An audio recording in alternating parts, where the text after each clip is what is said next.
gimana kabarnya? Udah lama ya kita nggak ketemu. Waalaikumsalam. Iya, ini udah lama ya. Alhamdulillah aku baik, Des. Alhamdulillah kalau gitu ya.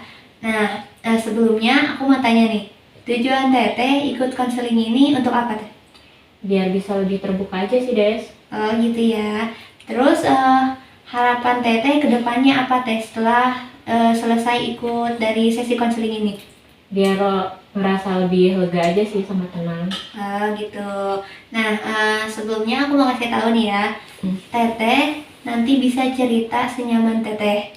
Jadi nggak perlu khawatir kalau nantinya akan dihakimi.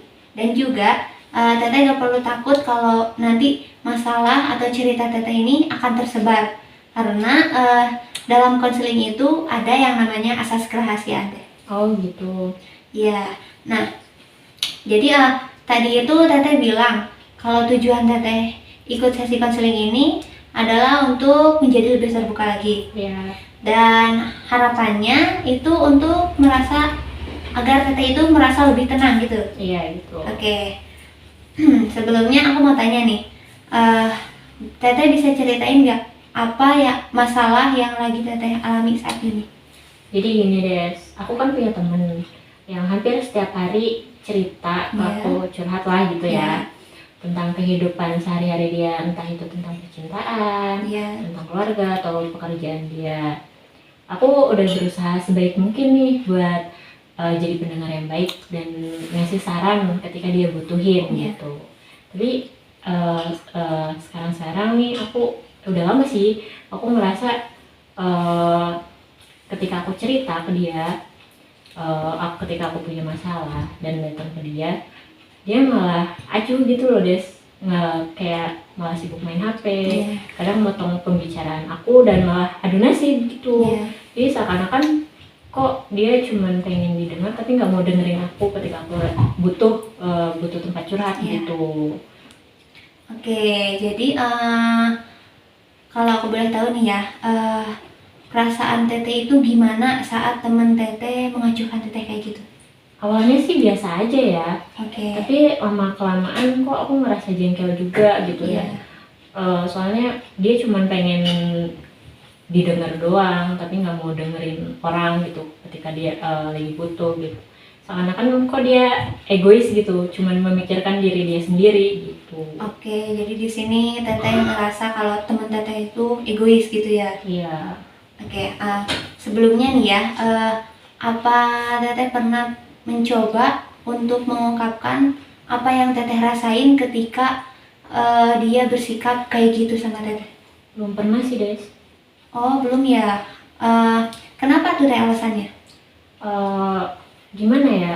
Aku takut nih dia ketika aku bilang kayak gitu, maksudnya ngungkapin apa yang aku rasain ke dia. Takut dia tersinggung juga, takut apalagi misalnya kalau aku bilang kayak gitu malah dia salah paham gitu, malah menjauh dan nggak mau berteman lagi sama aku gitu. Oh, aku paham di sini perasaan Teteh ya. Jadi Teteh di sini punya ketakutan akan dijauhi sama teman Teteh kalau Teteh ngungkapin perasaan Teteh gitu ya. Iya gitu. Oh gitu ya. Di sini itu jadi Teteh punya sifat asertif Teh. Asertif?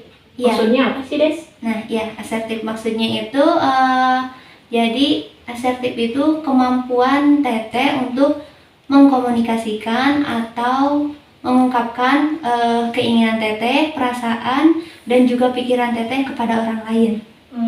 Gitu ya. Iya. Mungkin kali. Iya kayak gitu. Terus apa masih ada lagi Teh yang mau diceritain? Gak ada sih, Des. Oh gitu ya. Oke, kalau gitu di sini sekarang ya aku mau ngasih Teteh penugasan berupa latihan asertif Teh. Gimana tuh?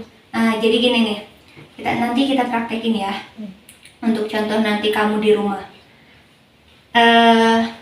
Ini, coba kamu ungkapin apa yang mau kamu ungkapin sama teman kamu itu, perasaan apa yang kamu mau ungkapin sama teman kamu. Anggap aja aku ini sebagai teman kamu itu. Kayaknya bakalan susah deh.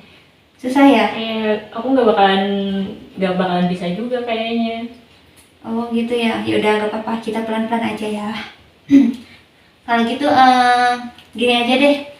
Eh, Anggaplah nggak, maksudnya aku di sini sebagai berperan sebagai teteh gitu ya, dan teteh berperan sebagai teman teteh gitu.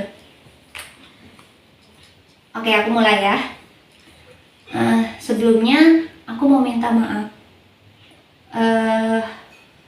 Jujur, selama ini aku itu ngerasa kalau kamu nggak mau mendengarkan aku ketika aku mau bercerita. Dimana ketika aku mau bercerita sama kamu, kamu itu malah seakan-akan menghindar dari aku, dan kamu malah mengalihkan topik pembicaraan gitu. Aku ngomong kayak gini bukan untuk mencari masalah sama kamu, tapi aku ngomong kayak gini itu biar nanti kedepannya kita nggak salah paham gitu. Nah, seperti itu teh contohnya.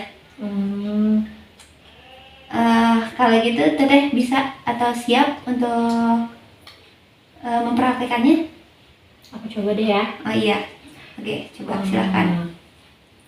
Maaf sebelumnya. Aku senang selama ini kamu mau terbuka sama aku, mau sharing tentang kehidupan kamu sama aku. Aku senang bisa jadi teman yang berguna buat kamu gitu ya. Cuman di satu sisi ketika aku lagi butuh, kamu seakan-akan gimana ya, kayak ngebayin cerita aku, seakan-akan nggak mau dengerin apa yang aku ceritain gitu. Kamu malah kadang sibuk main HP, kadang apalagi kamu lebih sering malah adu nasib gitu sama ceritaku, dan akhirnya aku juga jadi malah mendengarkan kamu cerita, bukan aku yang jadi cerita gitu. Udah. Oke, gitu ya, bagus. Kalau gitu sekarang perasaan teteh gimana setelah mengungkapkan itu barusan? Ngerasa plong aja sih, udah lega gitu. Alhamdulillah kalau gitu ya. Nah, nanti latihan asertif ini bisa teteh praktekin sama saudara teteh, atau bisa juga teteh praktekin di depan cermin. Oh gitu. Iya, biar nantinya teteh biar nantinya teteh itu udah bisa lebih terbuka lagi kayak gitu ya. Oh iya, kasih ya Des. Iya, sama-sama. Kalau gitu sesi counseling kali ini aku cukupin dulu ya. Mengingat bentar lagi juga udah mau asar gitu. Oh iya ya. Nanti untuk sesi konseling selanjutnya teteh bisa hubungin aku lagi kayak konseling hari ini kayak gitu ya. Oke, kalau gitu sampai di sini dulu ya Teh. Makasih udah mau datang cerita kayak gini. Iya, sama-sama. Aku juga terima kasih ya. Iya, sama-sama.